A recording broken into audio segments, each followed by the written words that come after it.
Você foi enganado. Não por um vilão de filme, não por uma empresa, por décadas de filmes, parques aquáticos e documentários que escolheram te mostrar metade da história. O golfinho que você conhece não existe.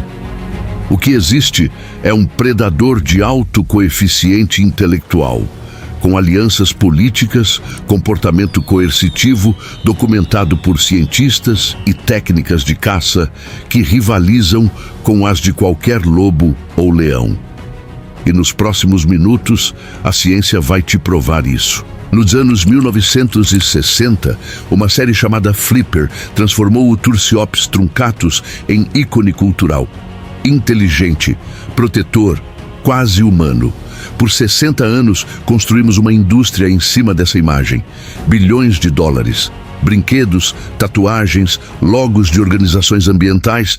E o golfinho foi um ator perfeito, sorridente, biologicamente. Aquela curvatura permanente no rosto que parece alegria, mas pesquisadores passaram décadas em alto mar, com hidrofonias e câmeras subaquáticas, documentando o que realmente acontece quando os golfinhos pensam que ninguém está assistindo. E o que encontraram mudou a biologia comportamental para sempre. 1994. Costa leste da Escócia.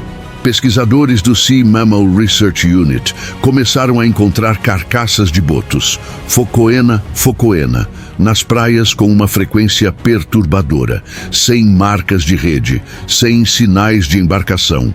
Havia fraturas profundas, hemorragias internas maciças, tecidos destruídos por impacto de força extraordinária. A causa da morte eram golfinhos nariz de garrafa. O estudo foi publicado no Journal of Marine Mammals. A evidência era irrefutável. Golfinhos adultos, machos em sua maioria, atacavam os botos com violência metódica e coordenada. Usavam suas rostras como arietes. Pancadas repetidas, precisas, letais. O detalhe que perturbou os cientistas não foi a violência em si, foi o que ela representava. Os botos não competiam por comida, não disputavam território, não havia razão de sobrevivência óbvia. Para entender o comportamento, você precisa entender o que existe dentro daquela cabeça. O índice de encefalização do golfinho nariz de garrafa, a medida de tamanho cerebral relativo ao corpo, é superado apenas pelo humano entre todos os mamíferos. Eles reconhecem a si mesmos no espelho. Compreendem sintaxe artificial, antecipam consequências futuras e usam tudo isso para construir algo que os cientistas demoraram para chamar pelo nome correto: política. Na Baía de Shark, Austrália Ocidental, pesquisadores da University of Western Australia documentaram por mais de 30 anos um sistema de alianças entre machos com 3 camadas hierárquicas. Alianças diretas entre 2 ou 3 machos. Grupos de alianças que se unem contra outros grupos. Confederações que operam por toda a população.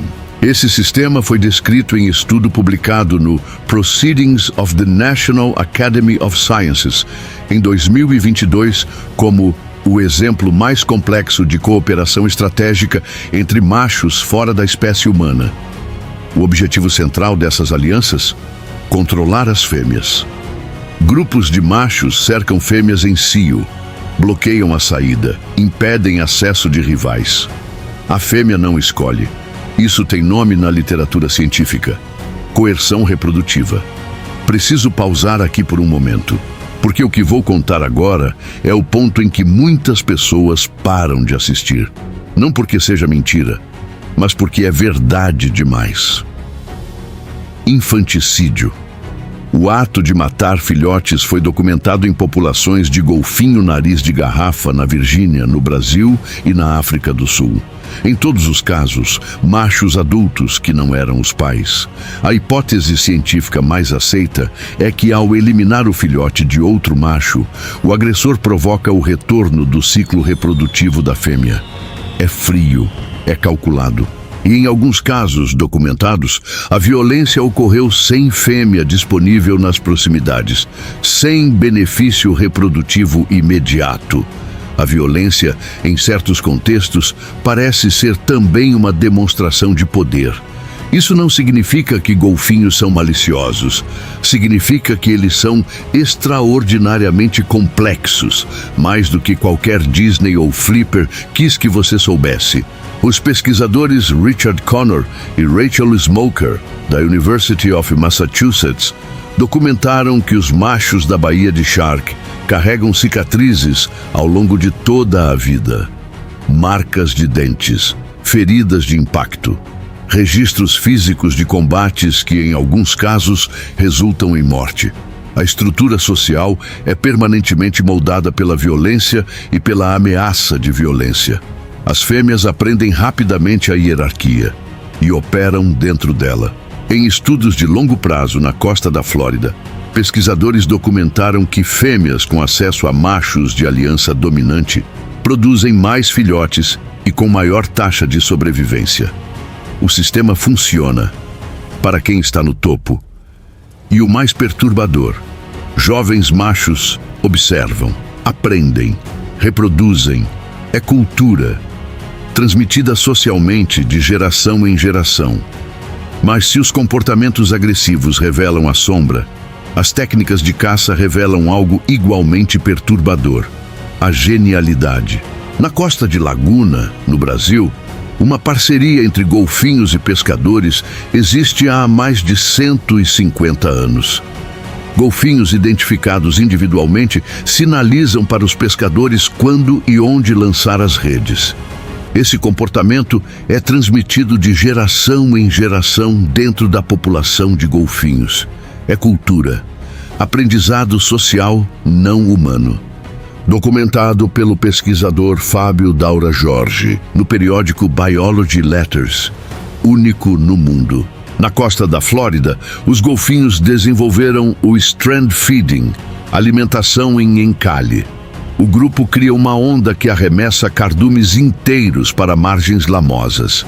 Os golfinhos saem parcialmente da água para capturar os peixes. Uma técnica que exige treinamento, precisão e confiança absoluta entre os membros, porque um golfinho que encalha completamente na lama morre. Eles arriscam a própria vida pelo sucesso coletivo da caçada. No Mar do Norte, grupos usam o Benthic Carousel Feeding, cercam um cardume e começam a se mover em círculo a alta velocidade. A rotação cria um vórtice hidráulico. Os peixes são sugados para o centro pela física do movimento. E então, um por um, os golfinhos invadem o centro enquanto os outros mantêm a barreira girando. Coordenação, especialização de funções, planejamento em tempo real. Isso não é instinto cego, isso é estratégia. Então, o que fazemos com tudo isso? Com um animal que cuida dos filhos com ternura genuína e mata os filhos de outros, que coopera com humanos em parcerias centenárias e coage fêmeas em rituais que preferimos não nomear quando se trata de uma espécie amada. A resposta incômoda é: não fazemos nada, porque a natureza não pediu nossa aprovação moral. O golfinho nariz de garrafa não é mau, não é cruel, não é perverso. Ele é um produto de bilhões de anos de evolução em um dos ambientes mais implacáveis do planeta.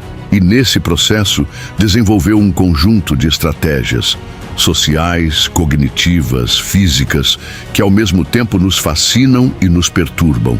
O problema nunca foi o golfinho. O problema foi a história que decidimos contar sobre ele. Flipper foi uma ilusão de conforto. Uma forma de dizer que a natureza, no fundo, compartilha dos nossos valores. Mas a natureza não é benevolente, ela é indiferente. E aqui está o pensamento que vai ficar com você. Se um golfinho faz tudo isso com um cérebro evoluído em dezenas de milhões de anos, o que isso diz sobre nós, que fazemos coisas semelhantes com um cérebro que evoluiu na mesma direção? Não é uma acusação, é uma observação. E talvez a observação mais honesta que a biologia comportamental já nos deu.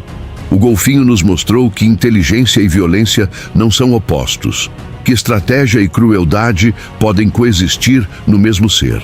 Mas existe um animal que leva esse conceito além de qualquer limite que você já imaginou. Um animal que não precisa de grupo, não precisa de aliança, que caça sozinho, que planeja sozinho, que espera, às vezes por dias, e quando age, pesquisadores ainda não conseguem explicar completamente o que observam. No próximo vídeo, você vai encontrar esse predador. Se inscreve agora e ativa o sininho. O próximo vídeo vai ser ainda mais perturbador que esse, e deixei logo abaixo aqui para você.